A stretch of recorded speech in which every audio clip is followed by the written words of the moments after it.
गुजरात पर हैं, जहां पर वो आज रैलियों को संबोधित कर रहे हैं। क्या कुछ कह रहे हैं, चलिए सुन लेते हैं।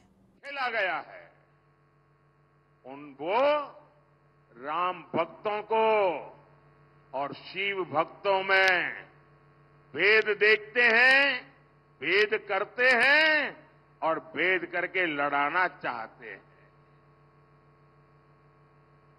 हजारों हजारों साल से चली आ रही हमारी महान परंपरा, राम हो, कृष्ण हो, शिव हो, अरे मुगल भी इसे तोड़ नहीं पाए थे मल्लिकार्जुन जी।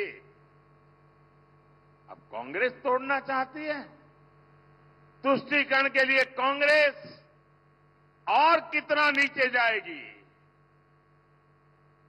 और कांग्रेस के लोग सुन लें, जो राम को खत्म करने के लिए निकला था उसका क्या हुआ था। और उनके एक शाहजादे ने महीने भर पहले कह दिया था कि मैं इस देश में शक्ति का विनाश करके रहूंगा। ये शक्ति स्वरूपा मेरी माताएं बहनें बैठी है।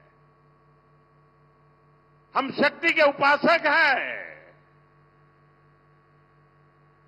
कोई अंबा की उपासना करता है, कोई चामुंडेश्वरी की करता है, कोई चोटीला के पगडंडी पर जाकर के ऊपर जाकर के मां चामुंडेश्वरी का, कभी दुर्गा का, कभी काली का, कभी लक्ष्मी का, कभी सरस्वती का। हम शक्ति की उपासना करते हैं। और शाहजादे ने कह दिया था कि मैं शक्ति का विनाश करूंगा। और जो शक्ति की उपासना करने वाले लोग हैं, क्या वो शक्ति का विनाश करने वालों को कभी स्वीकार कर सकते हैं क्या? जो शिव और राम को लड़ाने की बात करते हैं, वो कभी स्वीकार कर सकते हैं जी? हम तो वो लोग हैं जिन्होंने शिव जी के सामने कमल पूजा करके अपने सिर काट करके रख दिए थे जी। ये क्या कर रहे हैं लोग? साथियों, कांग्रेस हमेशा से रॉन्ग डिलीवरी वाली पार्टी है। देश को आजादी दिलानी थी, लेकिन उन्होंने बंटवारा कर दिया। देश का विकास करना था, लेकिन जो था वो भी लूट लिया। गरीबों का पैसा गरीबों को जाना था, लेकिन कांग्रेस की तिजोरी में पहुंचा। अब एससी, एसटी, ओबीसी के हक का आरक्षण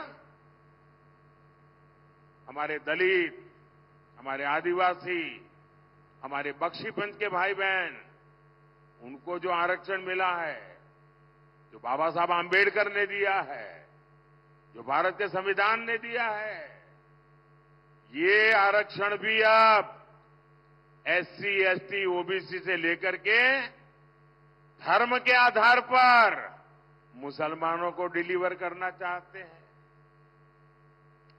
पिछले 3 दशक से कांग्रेस लगातार ऐसी कोशिश कर रही है।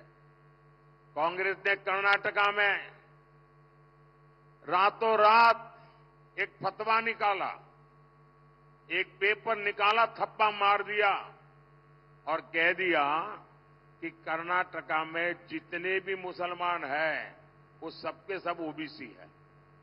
हुआ क्या? ओबीसी कोटा में जो आरक्षण था, उसमें से बहुत बड़ा डाका डाल दिया, लूट लिया और ओबीसी का आरक्षण उधर चला गया। ये खेल खेलते जी। और इस बार कांग्रेस का मैनिफेस्टो, घोषणा पत्र, उसमें अगर आप देखेंगे, पहली नजर में ही लगता है कि उनके मैनिफेस्टो पर मुस्लिम लीग की छाप है। कांग्रेस का पंजा नहीं है, उस पर मुस्लिम लीग का पंजा है। साथियों, जब से मैंने एससी, एसटी, ओबीसी के खिलाफ कांग्रेस की सच्चाई को देश के सामने रखा है, कांग्रेस संतुलन खो चुकी है।